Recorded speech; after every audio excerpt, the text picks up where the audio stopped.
bienvenidos a una nueva charla de Fundación Un Camino.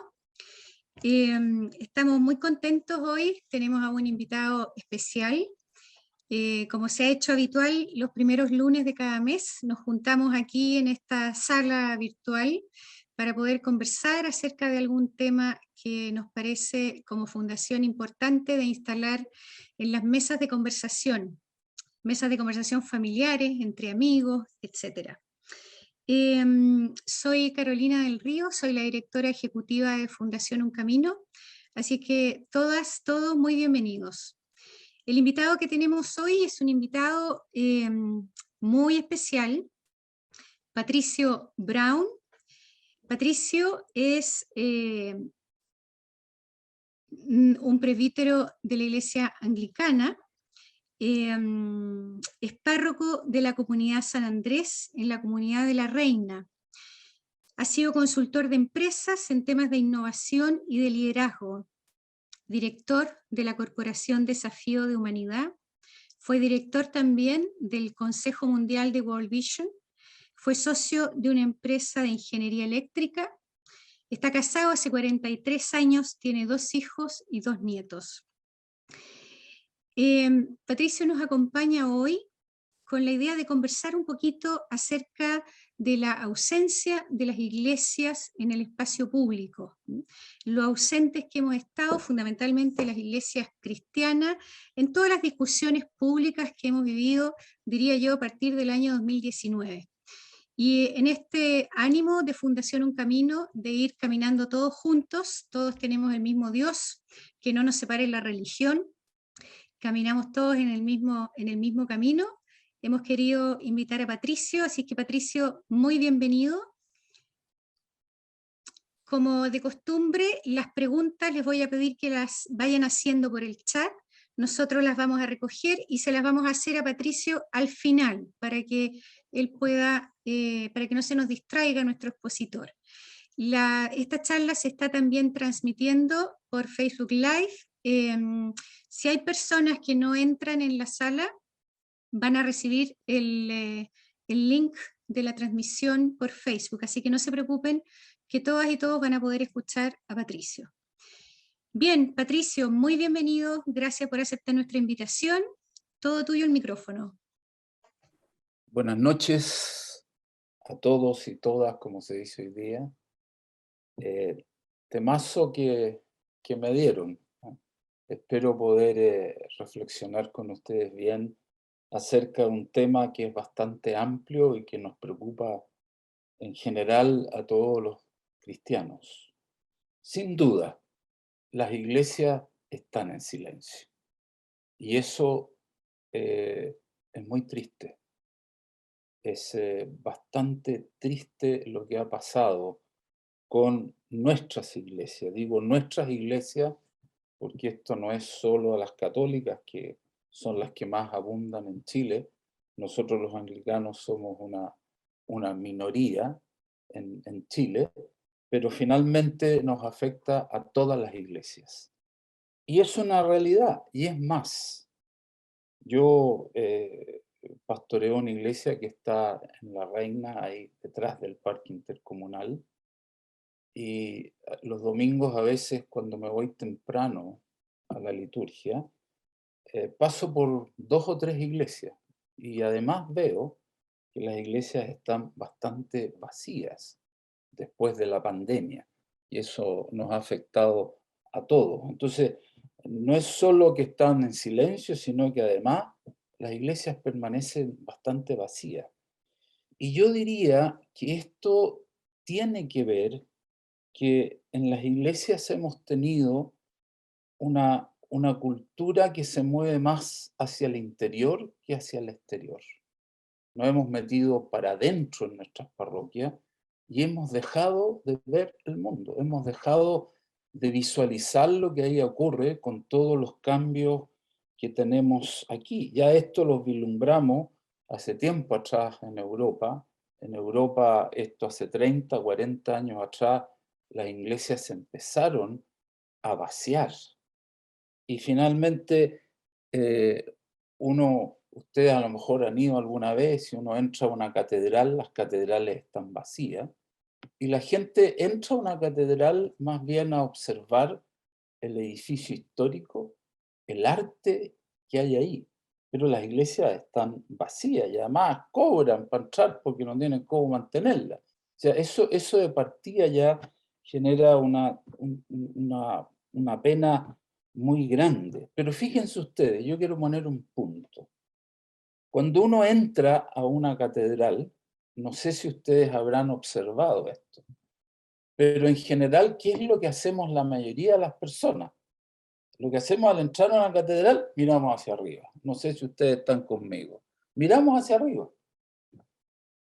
Claro, miramos las cúpulas, los vitrales, pero es interesante ponerse a pensar por qué miramos hacia arriba. ¿Se les ocurre a ustedes por qué se han preguntado por qué pasa ese escenario? Yo tengo mi propia reflexión y la voy a compartir con ustedes. Es porque se nos ha enseñado a muchos sobre un Dios omnipotente que nos mira desde arriba. Un Dios que nos mira desde arriba. Es más, cuando los futbolistas hacen un gol, lo que hacen es que levantan las manos y miran hacia arriba. Entonces, la primera cosa que yo quiero poner es que por muchos años hemos tenido un Dios que nos mira desde arriba. El Dios de arriba. Sin embargo, a mí me parece que el Dios, por lo menos en el Dios en que hemos creído, o que yo he creído, es un Dios que se mueve desde abajo, no desde arriba. Y la mirada del Dios desde arriba nos distorsiona todo como comunidad, porque nos hemos dejado de mirar en forma desde el plano horizontal. El Dios que ha sido encarnado en Jesucristo es un Dios que nos mira desde la horizontalidad.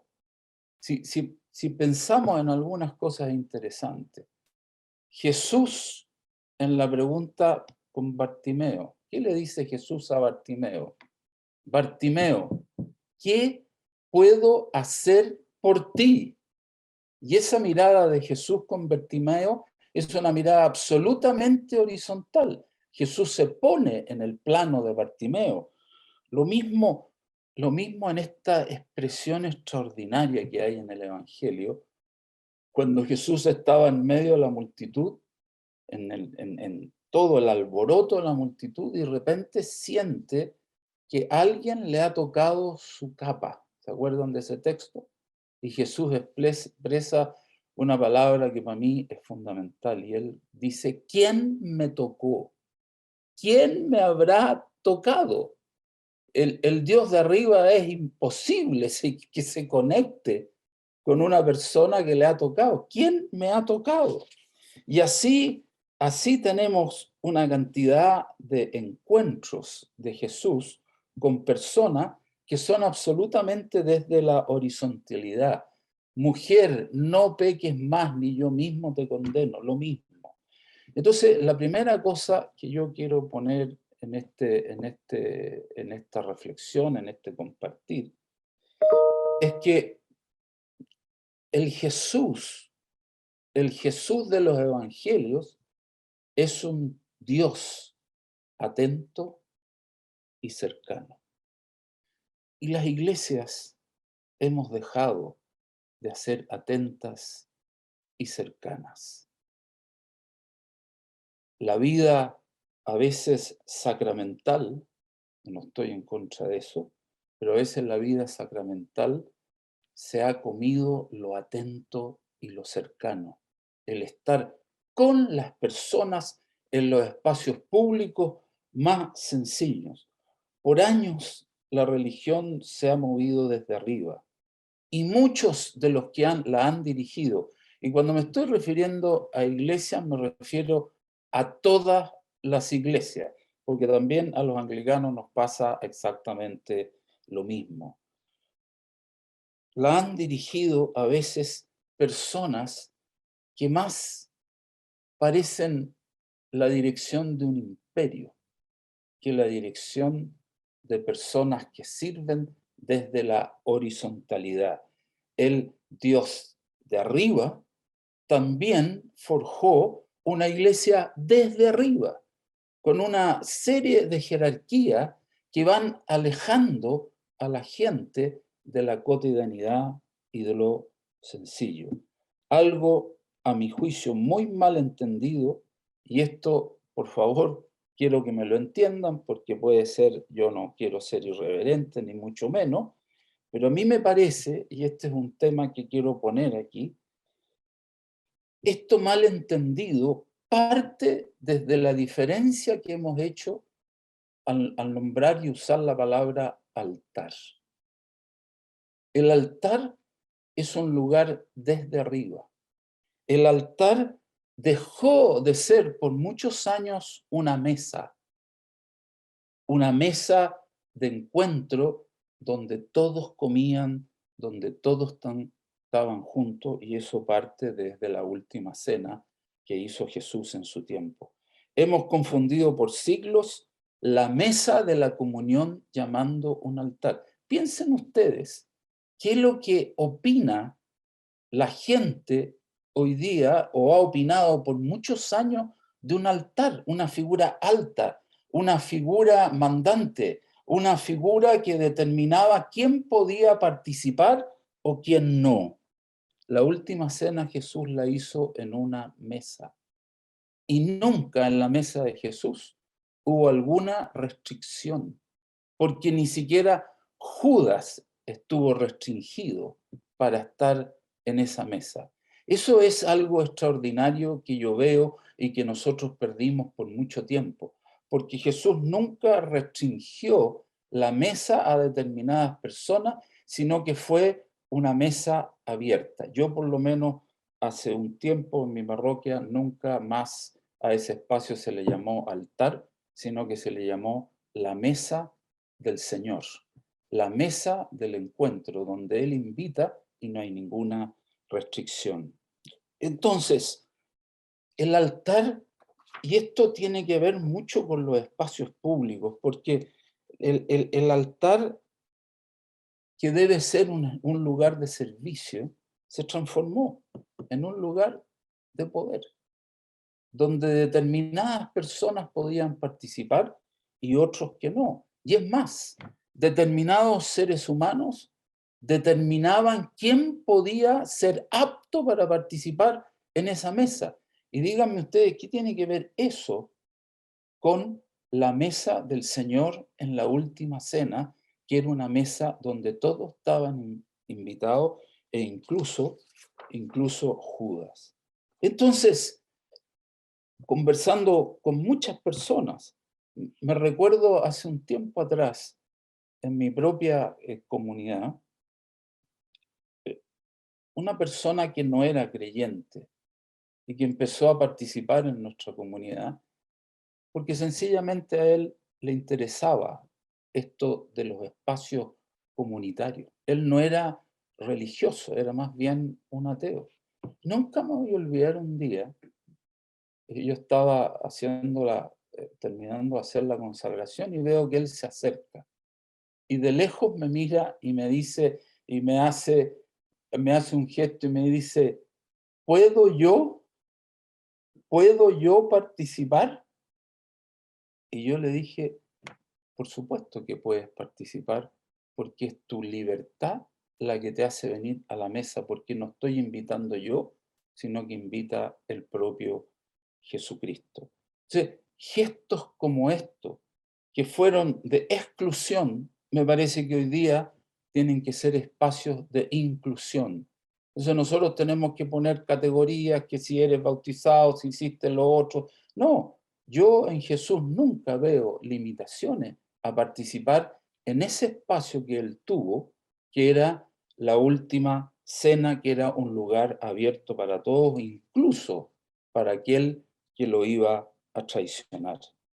Entonces la iglesia dejó de estar en los espacios públicos, y mi diagnóstico de por qué la iglesia dejó de estar en los espacios públicos es porque perdimos la memoria de Jesús. La iglesia perdió la memoria de Jesús y empezó a privilegiar otras cosas que tenían que ver más con lo cúltico, sacrificial, con ciertas normas, con ciertos cánones o ciertos dogmas que entonces dejaron de lado la centralidad en Jesucristo. Y eso nos hizo ir perdiendo cada vez más espacio y la gente se fue moviendo a otros lugares. La tentación del poder la transformó en una institución, tristemente, a veces dominada por la corrupción y el abuso. Y es triste decir esto, porque yo quiero a la iglesia.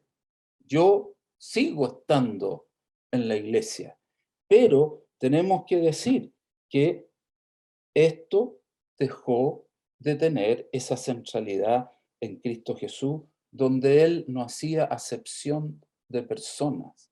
Y la norma fundamental de Él era el amor, la misericordia y la justicia. Como dice el apóstol Pablo en Corintios, tres cosas permanecen: la fe, la esperanza y el amor. Entonces empezamos a reemplazar.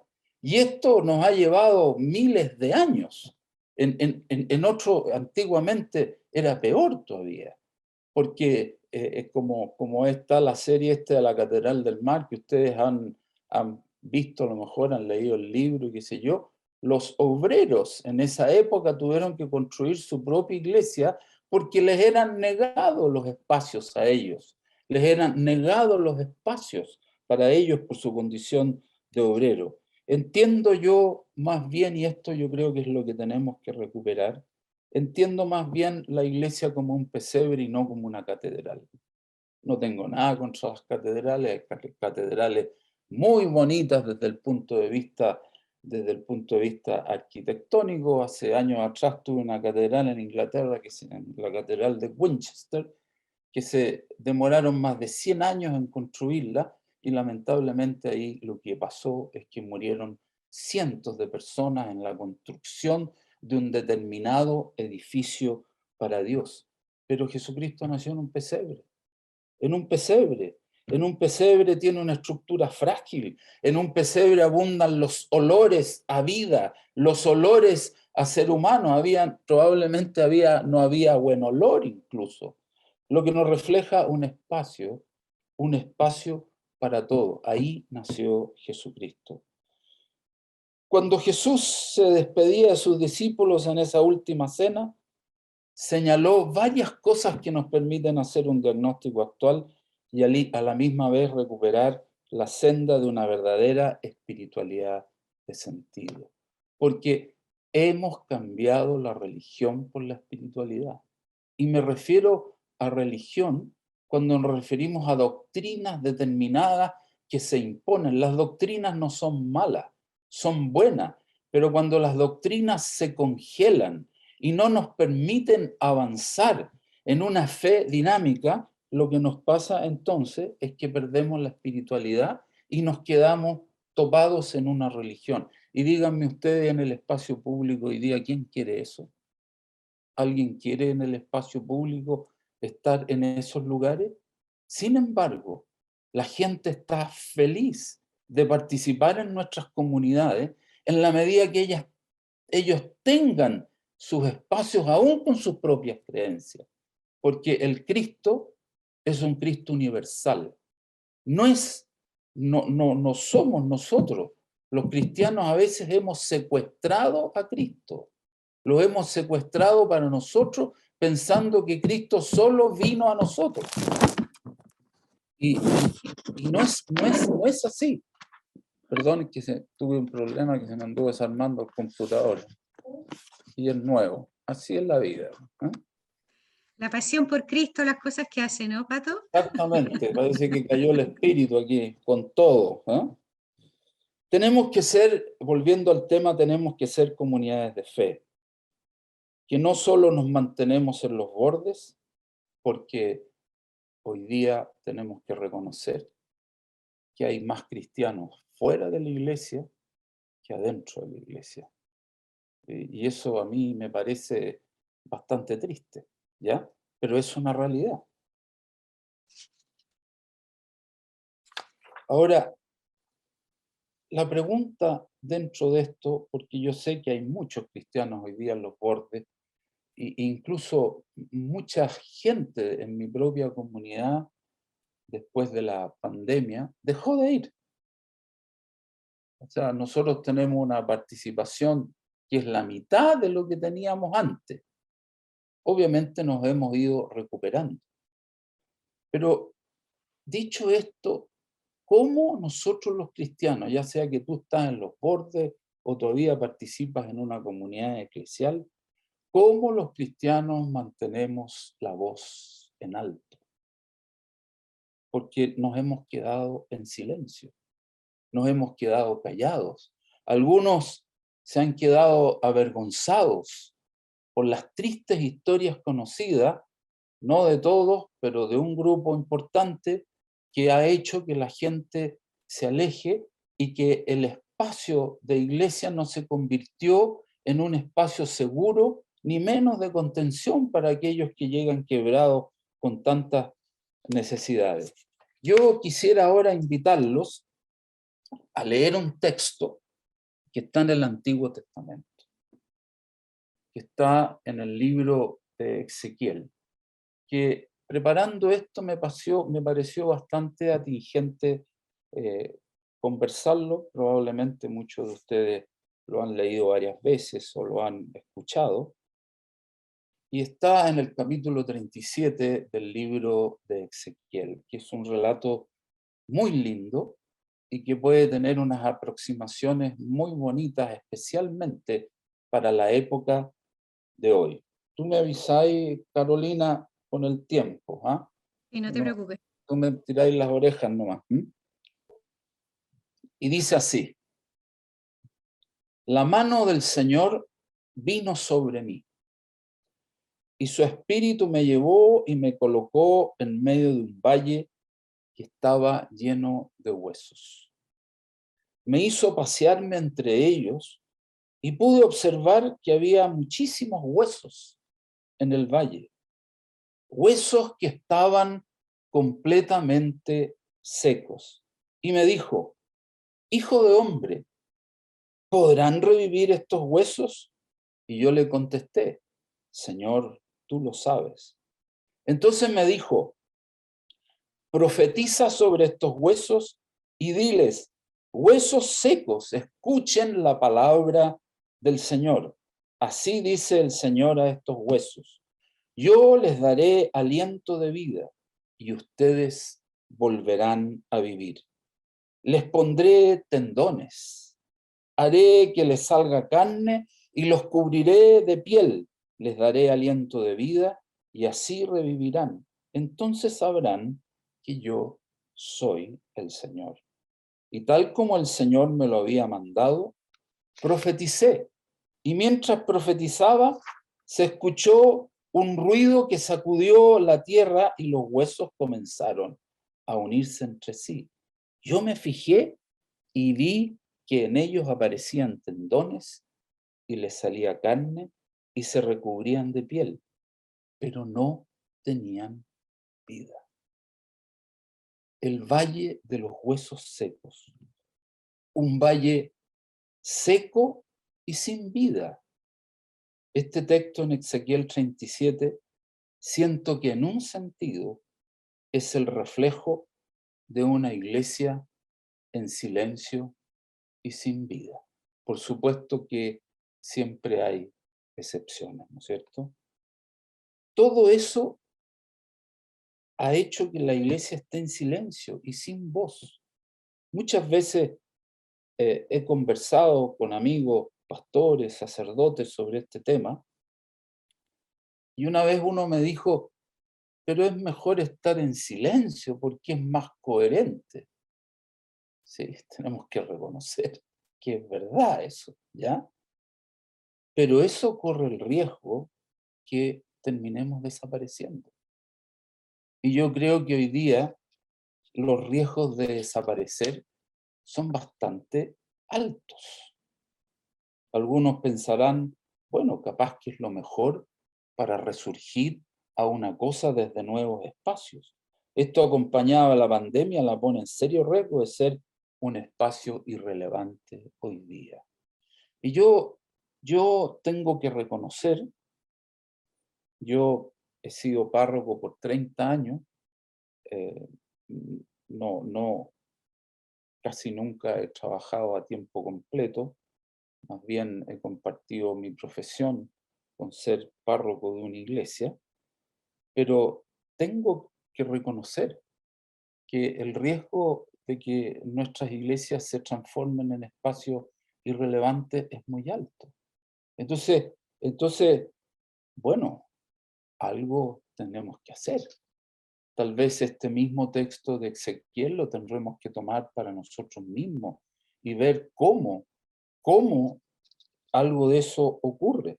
Entonces, volviendo al texto de Ezequiel, cuando el Señor pregunta, ¿cobrarán vida estos huesos?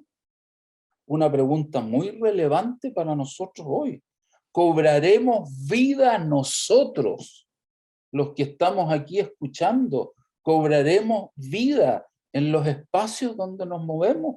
Aun cuando algunos hayan dejado ya de participar en los espacios comunitarios llamados iglesias, pero sí tal vez en otros. Esto es lo que el Señor le dice. Huesos, voy a hacer que en ustedes, les daré el espíritu y ustedes volverán a vivir. Yo creo en esto. Yo creo que a pesar de todo lo que vivimos, lo único que hay en los espacios nuestros son oportunidades. Me encanta lo que dice, voy a ponerles tendones. Bueno, a mí me encantaría que me pusiera algunos tendones que ya algunas cosas de mi cuerpo a mis 69 años que ya no me funcionan tan bien. Literalmente sería una maravilla. Los cubriré de carne, de piel y volverán a vivir. A mí me parece que necesitamos volver a vivir.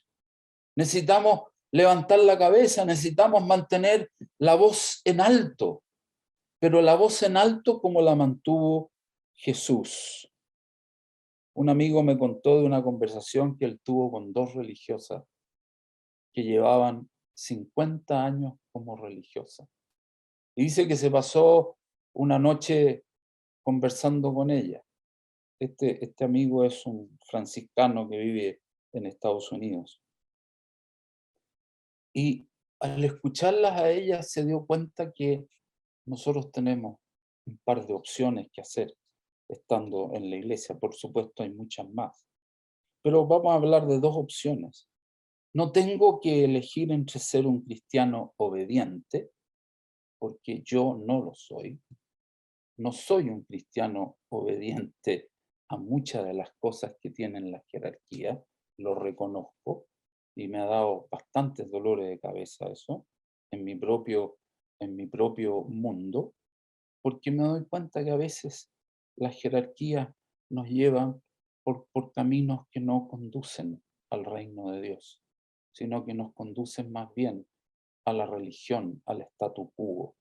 Y una forma es quedarme de esa manera, y otra manera es quedarme adentro desafiando el statu quo. Jesús fue desafiante. Jesús desde su fe judía y en los espacios públicos que él estuvo, aun cuando fue rechazado, dijo, yo no puedo poner mi confianza en las estructuras del statu quo. Jesús habló de este costo, se quedó con la voz en alto. Y vale la pena señalar a dónde lo llevó esta estadía. No lo llevó a ganar. No a ganar como nosotros hemos entendido el ganar. No lo llevó al éxito, lo llevó a una derrota, a la humillación en la propia cruz. Y fue una derrota. La cruz fue una derrota. Nosotros muchas veces, con todo respeto lo digo, yo en mi iglesia tengo una cruz, pero la cruz es un lugar de sacrificio. ¿Se imaginan ustedes que nosotros lleváramos colgados Esto, perdónenme, lo digo con todo respeto y lo entiendo. ¿Se imaginan ustedes que nosotros lleváramos colgado una horca o una silla eléctrica en nuestros cuellos? A veces no hemos entendido el espacio que fue la cruz. La cruz fue un lugar horroroso, un lugar de sacrificio, donde aparentemente se vivió la derrota de los seres humanos, pero no fue así. Entonces uno tiene que hacerse varias preguntas. ¿Fue un tonto al mantener la fe hasta su último aliento? ¿Por traducir su sentimiento de abandono a una oración? ¿Fue un tonto pensar que valía la pena quedarse por el legado de los profetas? ¿El legado de su primo Juan y el legado de su madre María para salvar ese legado de la corrupción de los porteros religiosos de la época? Seguimos teniendo varios de esos porteros religiosos en nuestro mundo. Fíjense ustedes la denominación que Jesús usó con ellos. Cuidadosamente elegidas, sepulcros blanqueados y generación de víboras.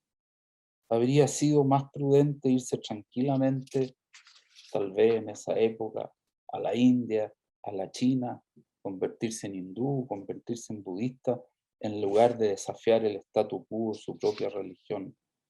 Era un tonto al pensar que el pequeño puñado de personas que recibió solo una parte de su mensaje, vio un leve destello de lo que vio, podría sobrevivirlo. ¿Estás dispuesto tú hoy día a ser ese tipo de tonto? No sé si me entienden lo que estoy hablando, ¿ya? ¿Estamos dispuestos a ser ese tipo de tonto? A mí me parece, como lo decía recién, que hay más cristianos en la periferia, lo cual es muy respetable. A mí me ha costado quedarme y la tentación de irme me sucede cada cierto tiempo, pero no me he ido. Me he quedado porque yo creo que todavía hay mucho espacio para construir, pero tenemos que aprender a construir desde otro lugar, desde otro espacio, porque los espacios en los que hemos estado por años no nos han servido. Hoy día no hay jóvenes en las comunidades, no hay jóvenes. En mi parroquia, cuando los muchachos entran a la universidad, los perdimos, porque probablemente tampoco le estamos dando lo que ellos necesitan. Entonces hay una realidad profunda desde dónde vamos a construir las futuras comunidades de fe. Solo es posible quedarse si recuperamos la memoria de Jesús. Y este yo creo que es la centralidad del tema de hoy día. Como hemos perdido la memoria de Jesús, entonces estamos en silencio. Porque si no tenemos la memoria de Jesús, ¿qué vamos a decir en los espacios públicos? ¿Qué vamos a decir en los espacios públicos si hemos perdido la memoria de Jesús? La iglesia, cuando se institucionaliza, deja de ser sal y luz en la tierra. En ese espacio solo se ve control, dogmas y privilegios. La iglesia ya no sirve, se sirve.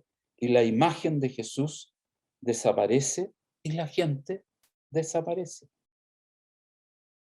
Hay no sé si alguno de ustedes han visto una película que se llama Sueños de Libertad. Una película que tiene hace algunos años, está en todas estas plataformas. Trabajan dos actores muy conocidos, Morgan Freeman y el otro es Tim Robbins. Esto sucede en una cárcel. Y fíjense lo que pasa ahí. Después de años, amigos que llevaban más de 30 años en una cárcel, o a uno le dan la libertad. Y al poco tiempo, al mes después, escuchan que él se suicidó. Entonces, la conversa entre estos dos hombres, uno le dice, no puedo entender que ahora que obtuvo la libertad, él se quitó la vida. Y Morgan Freeman lo queda mirando a Tim Robbins, a los actores, y le dice: lo que pasa es que ese hombre se institucionalizó. Y eso es lo que nos ha pasado. Yo no estoy en contra de las instituciones. Las instituciones son sumamente necesarias en la construcción de una sociedad. Pero cuando uno se institucionaliza y los cánones dominan, los dogmas dominan, entonces se pierde todo el sentido de la vida. Y aquí a mí me gustaría ocupar una metáfora, no sé si ustedes la han escuchado, que es la metáfora del enrejado y la vid. Si yo en una viña pongo un enrejado gigante, lo que pasa es que la uva no puede crecer. Y lo que nos ha pasado, y por eso que hemos ido perdiendo los espacios públicos, es que la institucionalidad, o sea, el enrejado, se comió la memoria de Jesús.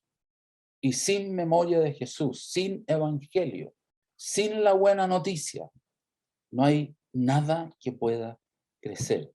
Por eso que mi ánimo y mi esperanza es que hoy día volvamos a crecer en una espiritualidad de sentido. Y aquí yo quisiera referirme a 4 personas que los escogí al azar, que han estado en el correr de los años, en los últimos 100, 120 años, que han estado en los espacios públicos, todos ellos cristianos. Al primero que me quiero referir es a un señor que se llama William Wilberforce. William Wilberforce fue líder del movimiento abolicionista de la trata de esclavos, diputado y activo cristiano inglés. Él decía: es el deber de todo ser humano promover la felicidad. Nos hace la pregunta: ¿hemos nosotros los cristianos promovido la felicidad con tantos obstáculos a la gente en sus situaciones? Y él decía: Dios ha puesto ante mí 2 grandes objetivos: la supresión del comercio de esclavos y la reforma de las costumbres. La ley de abolición fue aprobada en el Parlamento 3 días antes de su muerte. Él mantuvo su voz en alto. No sé si lo ubicaban a él, pero búsquenlo por ahí. Es un hombre muy interesante.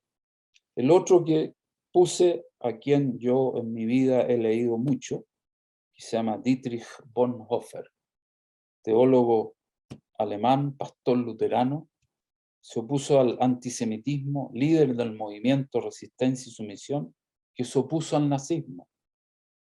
Él era profesor en Columbia, un destacado profesor en Columbia. Tenía menos de 40 años y en vez de quedarse ahí enseñando, vuelve a Alemania para mantener la voz en alto, teniendo un impacto en mucha gente, teniendo la memoria de Jesús muy fresca en su vida. Murió asesinado por los nazis unos meses antes del término de la guerra. El tercero, Desmond Tutu, obispo de mi secta anglicana. Lo digo en broma eso, ¿no? Desmond Tutu, obispo anglicano en Sudáfrica, Premio Nobel de la Paz, incansable luchador para terminar con el apartheid en su país, siempre mantuvo su voz en alta. Y lo que más me gustaba de él es que tenía un gran sentido del humor. Era un hombre extraordinario, aún en el dolor mantenía su sentido del humor. Y aquí quiero contar algo muy, muy significativo de lo que significa mantener la voz en alto. Él tenía 12 años. Él es un hombre de color. Tenía 12 años y fue con su mamá a comprar al almacén del barrio.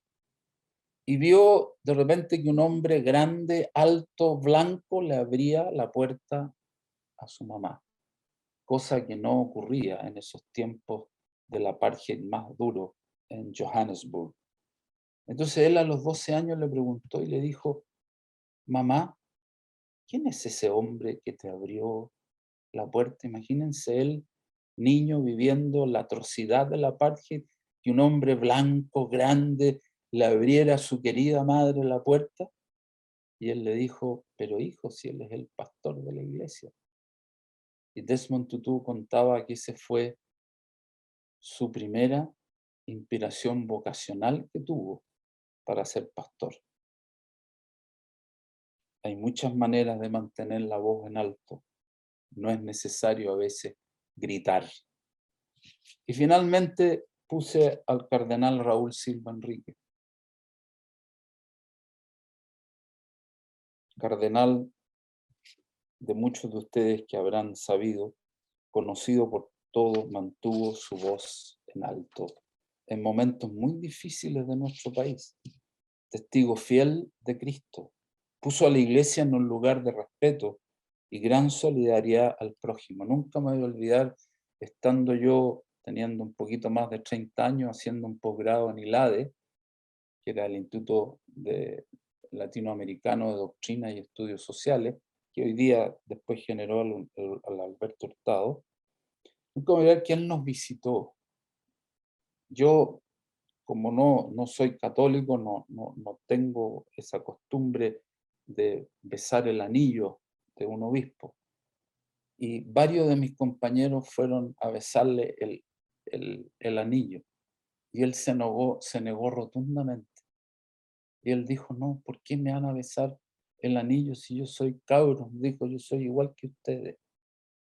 Un hombre que entendía la relación desde abajo, desde arriba, el Cristo de abajo, no de arriba. Y cuando yo digo de abajo, no lo estoy achicando, todo lo contrario, lo estoy agrandando, porque el cristianismo es desde abajo, es servir, es hacerse el último. El que quiera ganar su vida la perderá, el que pierda su vida por mí. Entonces, en este lenguaje paradojal, no sé cuánto tiempo me queda un poquito todavía. Está perfecto, te quedan unos 10 minutos. No, ya, de más, termino antes. Entonces quisiera volver al libro de Ezequiel, pero al capítulo 36. Y hay un trozo cortito que me parece que es tan atingente para vivir los tiempos de hoy. Y dice así, les daré un corazón nuevo y pondré sobre ustedes un espíritu nuevo. Les quitaré el corazón de piedra que ahora tienen y les daré un corazón sensible. Qué triste es cuando se nos endurece el corazón, ¿no? Qué triste es cuando nuestro corazón se endurece. Los tiempos más tristes de mi vida, en la historia de mi vida, es cuando mi corazón se ha endurecido. Hoy día creo que Chile tiene el corazón un poquito endurecido. Este Chile fraccionado, este Chile dividido, este Chile de buenos, de malos, de más o menos, de este lado, de este otro lado. Nuestra propia nación se ha endurecido, se nos ha endurecido a todos nosotros el corazón. Y entonces, ¿quién está en los espacios públicos haciendo esa transformación? Los espacios públicos, llámense el metro, llámense cuando voy a un cumpleaños, llámense cuando voy a comprar, llámense cuando voy a cualquier lugar, cuando voy a buscar a mi hijo al colegio, a los nietos. Para estar en los espacios públicos hay que tener un corazón sensible. Y yo siento que la iglesia endureció su corazón. La iglesia y no digo la iglesia como si yo fuera de afuera, hemos endurecido nuestro corazón. Hemos perdido la sensibilidad para acoger a las personas en sus más profundas necesidades. Nos hemos confundido con la doctrina, nos hemos confundido con quién es de aquí o quién es de allá. Hay que estar atentos y cercanos. No es necesario gritar, ni menos tirar piedra como los fariseos o como muchos hoy día que para solucionar sus problemas lo arreglan con la violencia. Jesús, en medio de la multitud y el ruido, sintió la voz de una mujer en profunda necesidad. Si nosotros fuéramos caminando por la calle en medio del tumulto y alguien nos tira la chaqueta, ¿la escucharíamos? ¿Tendríamos la profunda sensibilidad de escuchar al que está? Ustedes miran, bueno, pero es que él era Jesús. Sí, él era Jesús. Yo no soy Jesús, pero sí tengo que vivir como él me dijo que viviera. Por lo tanto, por lo tanto, si no estamos atentos y cercanos, por más que hagamos programas para estar en el espacio público, no lo lograremos. El, el Desmond Tutu tiene una historia muy bonita cuando él empezó a visitar en la cárcel a un hombre blanco que había sido torturador de muchas personas de color. Y él lo visitó hasta la muerte de él en la cárcel, porque también quiso estar atento y cercano, aún para los que fueron sus propios enemigos. ¿Recuerda lo que Jesús nos dijo? Amas a tu enemigo. Y muchas veces los enemigos están bastante más cerca de uno de lo que piensa. Entonces, yo siento que para, para poder habitar los espacios públicos, tenemos que unirnos más. Tenemos que dejar de estar repartidos en determinados espacios. Yo tengo una parroquia donde hay católicos, hay luteranos, hay anglicanos, yo creo que hoy día son como el 30%. Hay personas que les cuesta mucho la fe, hay personas que les cuesta mucho creer, sin embargo, tienen una proximidad asombrosa con el Cristo que los acompaña a ellos y no les exige lo mismo que a veces las propias iglesias exigen con sus programas doctrinales o con sus creencias determinadas. Ya no están los tiempos para eso, están los tiempos para la unidad. Entonces, ¿cómo las iglesias no van a estar en silencio si perdieron la memoria de Jesús? Yo siento, y eso es lo que más yo hago en mi propia comunidad, es que recuperemos la memoria de Jesús. Al recuperar la memoria de Jesús, los espacios públicos se abren, se expanden, porque la gente dejó de estar en las iglesias, porque muchas veces el domingo en nuestras misas o en nuestras liturgias, cuando cerramos la puerta, dejamos a Jesús afuera. Entonces, hay un desafío muy bonito para todos nosotros, para todos los que estamos acá compartiendo, que venimos a lo mejor de distintos lugares, a lo mejor de distintas tradiciones, pero son los tiempos para recuperar la memoria del Maestro, la memoria de Jesús, porque ahí hay vida y vida plena en Jesucristo. Muchas gracias. Muchas gracias, Patricio. Bueno, harto que pensar, harto que rumiar, cómo pasamos de huesos secos a tener tendones nuevos puestos por el Espíritu. Tenemos algunas preguntas, Patricio. Jimena te pregunta, ¿qué expectativas podemos tener con los jóvenes en la participación de las iglesias? Los jóvenes, que son un tema recurrente. Sí. Fíjate que te puedo decir de un espacio que nosotros estamos creando después de la pandemia. nosotros nos dimos cuenta que las liturgias dominicales nuestras eran para un cierto tipo de gente y empezamos los días viernes a juntarnos en un espacio que tiene que ver con el canto, la alegría, la meditación y nada de las típicas liturgias que nosotros hacemos. Es el espacio donde más gente va y más jóvenes van. Evidentemente, nosotros tenemos que generar espacios distintos, porque si no, los viejos vamos a tener que cerrar la puerta. Sin embargo, cuando se generan espacios litúrgicos o de encuentro que no tienen nada que ver con la forma en que nosotros hacemos las misas, los jóvenes vienen y se generan espacios muy bonitos. Por lo tanto, yo creo que nosotros tenemos que repensar la forma de nuestras comunidades y los espacios sagrados que nosotros tenemos de liturgias o de misas dominical, tenemos que dejarlos, pero tenemos que generar nuevos espacios donde lo que hacíamos antes no lo hacemos ahí. Y generamos, no, vemos cómo ellos se comunican de otras maneras.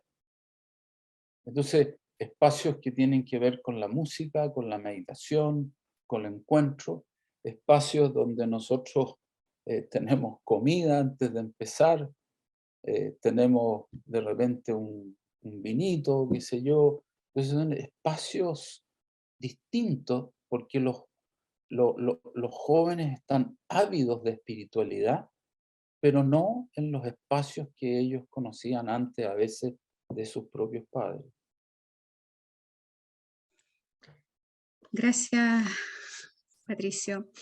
Janet nos pregunta, ¿qué podemos hacer mientras hay tanta injusticia social y las iglesias guardan silencio? El pueblo se siente sin pastor. Esa sensación de orfandad, ¿qué podemos hacer con eso? Primero, las comunidades tienen que ser comunidades de barrio, ¿cierto? De los barrios, ¿ya? Por lo tanto, yo creo que la caridad y el amor tienen que empezar por los barrios, por los lugares.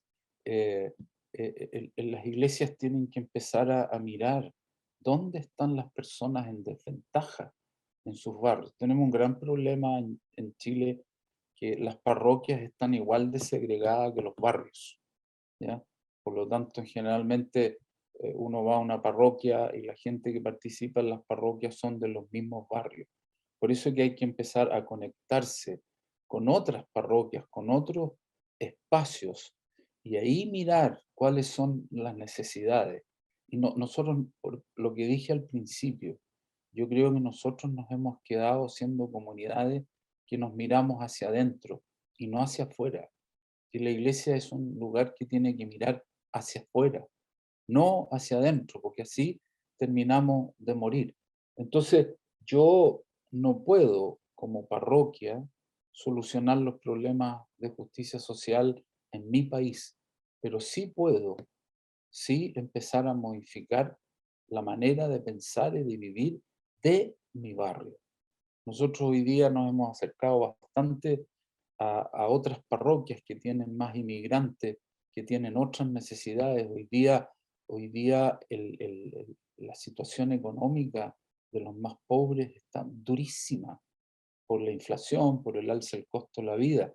Por lo tanto, nosotros tenemos que hacer lo que está cercano a nosotros, a partir por ese lado.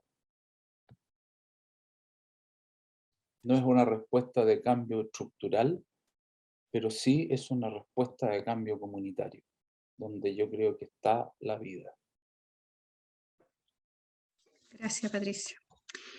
Isabel pregunta, ¿cómo practicas en tu comunidad la mesa del encuentro y no el concepto del altar? En primer lugar, la mesa es abierta. No hay ninguna restricción para nadie. No hay restricciones para gente que está divorciada, no hay preguntas al respecto. Es una mesa absolutamente abierta. Como nosotros no tenemos, no vivimos el tema de la confesión como lo viven los católicos que tienen que confesarse con un sacerdote. La confesión es abierta y en conciencia cada uno ante Dios. Yo cuando alguien me pide hablar conmigo en términos de confesión, es más una conversación que una absolución. Entonces la mesa es totalmente abierta, no hay ninguna restricción. Y muchas veces una de las cosas bonitas que nos ha pasado en pandemia, como va menos gente que antes, muchas veces lo que hacemos es una comunión circular. Es decir, toda la comunidad se pone en un círculo, a veces puede ser en una fila, dos filas, y nos damos la comunión unos a otros.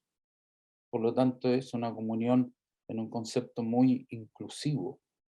Y de repente nos toca que gente nos dice, pucha, yo hace 10 años que no tomaba la comunión porque me estaba prohibida. ¿Ya? Esta prohibición no es solo de los católicos, también algunas comunidades anglicanas son muy rigurosas en eso. No es el caso nuestro. Entonces, cuando tú invitas a comer a tu casa, no le preguntas al que viene a comer si está apto para comer la comida o no. Es una mesa abierta. Entonces, ese concepto de mesa del Señor te cambia toda la dinámica de una comunidad porque no hay cristianos de primera, ni de segunda, ni de tercera clase. Yo sé que eso puede ser difícil para algunos, pero por lo menos es la experiencia nuestra. Los niños nuestros toman la comunión desde chiquititos con los padres. No existe esto de que hay una primera comunión, sino que los padres educan a sus hijos en la participación de la comunión y los van educando en ese proceso que es más bien una cosa familiar. Entonces, una mesa bien inclusiva al respecto. No digo mejor o peor que otras, pero es como lo vivimos. Patricio, tengo dos preguntas que van en la misma línea, así que te las voy a hacer juntas. Francisca dice que se ha perdido la memoria de Jesús y Carolina pide ejemplos para recuperar esa memoria de Jesús. Entonces, si pudieras profundizar un poco más en esta idea de haber perdido la memoria de Jesús y algunos ejemplos concretos para recuperarla. La primera pérdida de la memoria de Jesús es cuando determinadas personas empezaron a dictar dogmas, cánones sobre otros en una relación de inferior-superior, que son los problemas jerárquicos que tienen todas las iglesias. Ahí se pierde la memoria de Jesús porque hay personas que son superiores y otras que son inferiores. Esa es una primera cosa. La otra pérdida tiene que ver con el Jesús de abajo. Yo, nadie en mi comunidad me trata por reverendo o por padre, sino que me llama por mi nombre. Somos iguales, con oficios o con maneras distintas. La memoria de Jesús se pierde cuando yo le niego la comunión a alguien porque no cree como yo creo. La memoria de Jesús se cree cuando, cuando en los temas, por ejemplo, de diversidad sexual, se las negamos a esas personas. La memoria se pierde cuando alguien que está divorciado se le niega a participar en la mesa. La memoria se pierde cuando maltratamos a personas y la iglesia se transforma en una maltratadora de personas. Entonces, así uno podría dar miles, miles y miles de casos. Finalmente, ¿en qué termina? ¿Cuál es el tema de la pérdida de la memoria de Jesús? Cuando dejamos de ser sal y luz en la tierra. Y Jesús lo dice, si la sal pierde su sabor, ya perdemos todo. Si no alumbramos los espacios donde estamos, perdemos la memoria de Jesús. Va a terminar, hay una cuestión que es bien, bien fregada. Hoy día yo he tenido experiencia de hablar con jóvenes, porque antes no me pasaba esto. Cuando yo antes, jóvenes que estaban en rebeldía con la iglesia, les hablaba de Jesús y ellos se conectaban. Pero ahora muchos ya ni siquiera se conectan con Jesucristo, porque lo que han visto de los que supuestamente son, por así decirlo, los que han mantenido este seguimiento en Jesús, ya ni siquiera lo ven.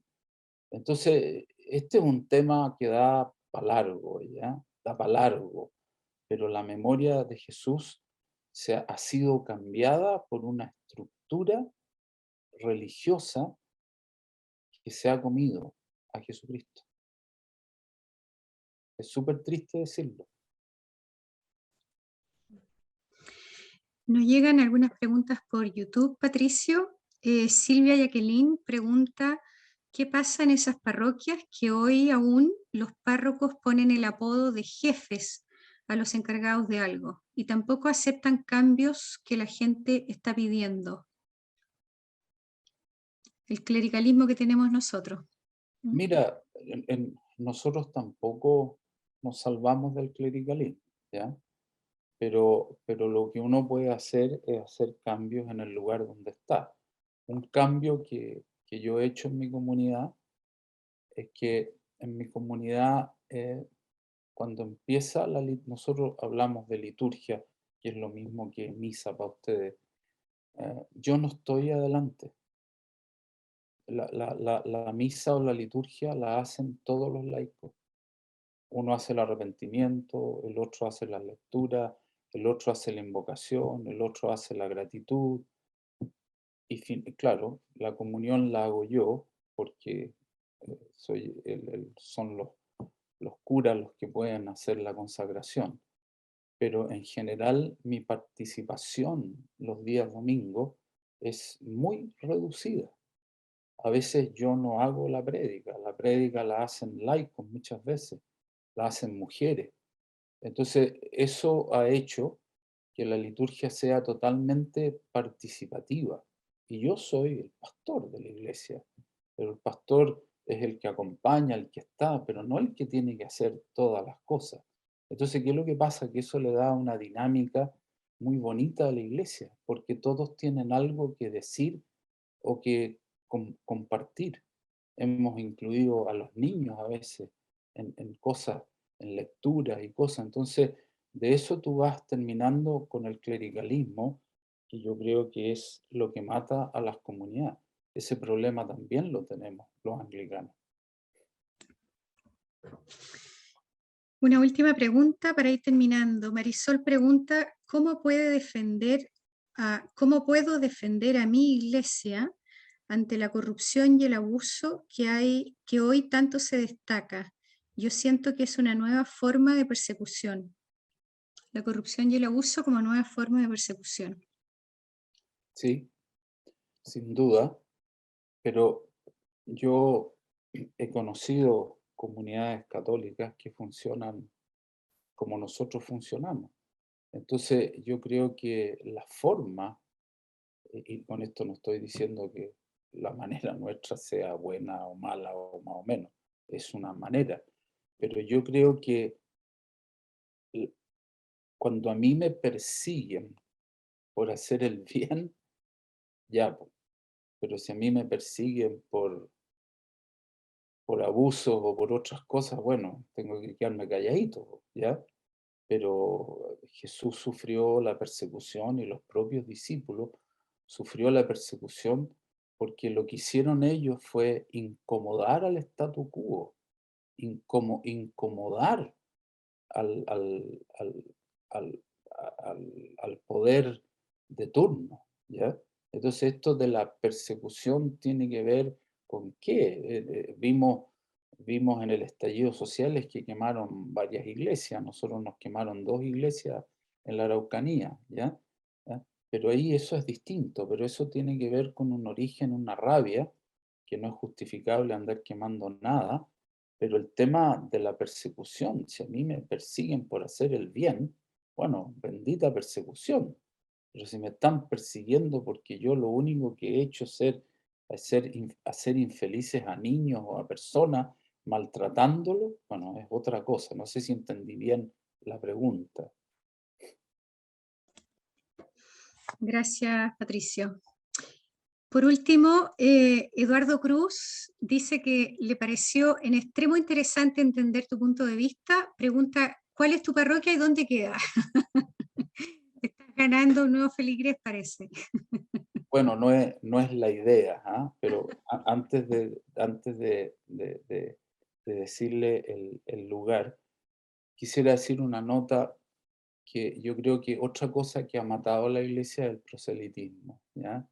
El proselitismo es muy negativo, eso no tiene nada que ver con la pregunta que tú me haces, pero lo que yo le puedo dar a Eduardo es mi teléfono si quiere, y que él me llame porque yo creo que sí es más personal, pero nosotros tenemos una iglesia absolutamente abierta.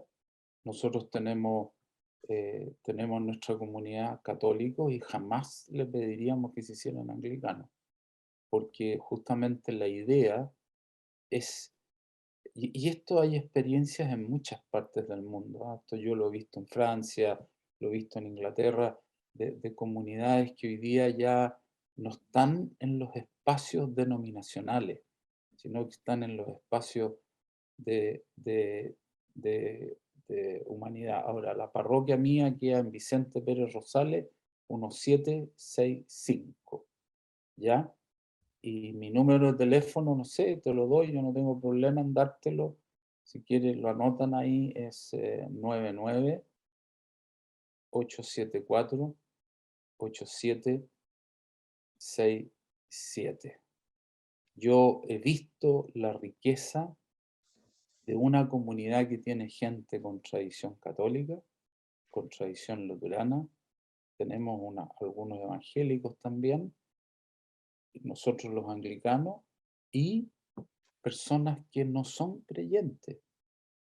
Sin embargo, necesitan ampliamente un espacio donde compartir la vida, no dictado por una creencia determinada, sino que sencillamente por el encuentro humano que hay entre las personas. En ese espacio recuperamos la memoria de Jesús también. Gracias, Patricio. Bueno, ya haremos algún encuentro entre Fundación Un Camino y tu parroquia, podemos hacer algo allá, cuando mejore el clima, cuando vayan pasando un poco los virus, podemos materializar este encuentro. Bien, vamos a terminar la charla de hoy. Hay muchos agradecimientos que nos llegan a través de YouTube, por aquí en el chat.